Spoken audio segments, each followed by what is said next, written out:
next day. LBC News. Virtual private network apps have become the most downloaded on Apple's App Store in the UK after adult websites began requiring age verification of users. Some MPs are now floating the idea of a VPN ban following the surge in their use since the implementation of the Online Safety Act. Well, Graham Stewart is head of policy at the cybersecurity firm Checkpoint, which invented the firewall. Graham, thanks for joining us. First of all, what exactly is a VPN? So a VPN in practice it's quite an old piece of technology in internet years, right? Okay, so the opposite of dog years. So it's probably about 10, 15 years old. Imagine if you're using the internet, whenever you send something through a browser or an email, it's a bit like sending a postcard. Everyone can see it in the kind of chain down the line. The postie can see it, the sorting people can see it. What a VPN does is take your internet traffic and put it in a locked box. And so it means when it's transiting the internet, no one can actually see it. But the key bit here for this story is what it also does is it disguises your location. So if you use a VPN provided by a Swiss company, it will appear to the rest of the internet like you're in Switzerland. Same if you use a US one, it looks like you're a US user. And what would be the reason someone may want to do that and disguise their location? So there's a lot of reasons for doing this. So whistleblowers, journalists, people like that, particularly in journalists in sort of hot locations may wish to disguise where they are and what the traffic going across it is. And that's the reason why it's banned. So VPNs are banned in certain countries. So China, Russia, Iran, for example, ban the use of VPNs because they don't want people disguising their traffic and they don't want people disguising where they're from. But could there also be other uses, maybe lower level on one level, but things like, I don't know, people watching football streams from different countries, but technically that is illegal? And it is. And the most obvious example to absolutely everybody is you go abroad with your iPad or your laptop and you go, ooh, I'm going to watch some Netflix. And the problem is you try and log in from Greece to your Netflix account and it says, nope, you can't do this because you're not in the UK and you need a UK account and a UK-based machine to do it. So that's how it manifests for most people. But absolutely, there are plenty of incidences of people using VPNs to pretend to be from in another country and streaming football onto their machines that way.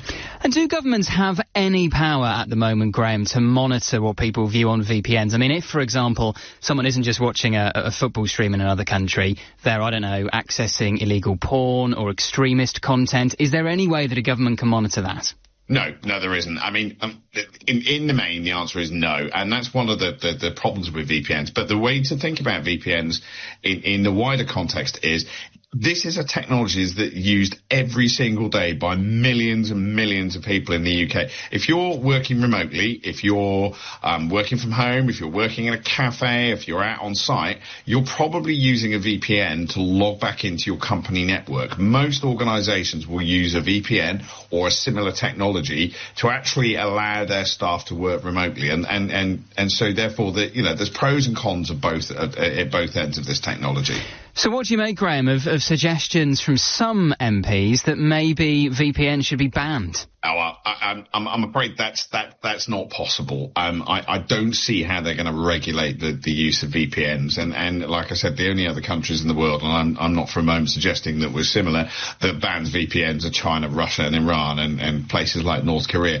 The problem that they're trying to deal with needs to be dealt with at source. The problem at source at the moment here is people accessing adult sites now have to provide age verification and they have to provide ID to these sites in order to access the adult content. And so many people apparently have been saying, do you know what, I'm not doing that. I don't trust these companies. I don't know anything about them. They're in other parts of the world.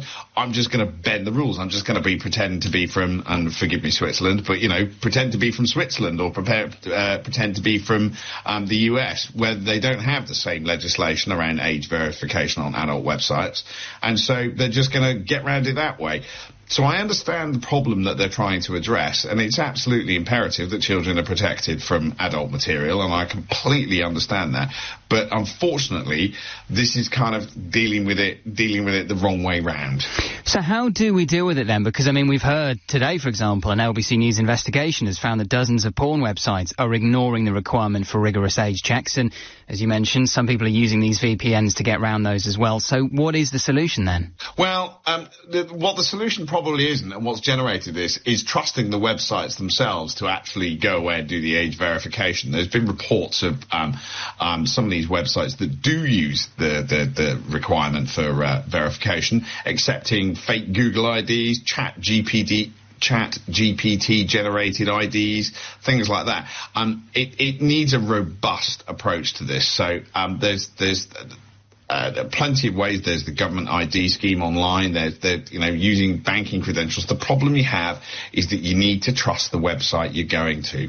And there's only the other day there was a dating app that fessed up that it had loads and loads of details stolen from it.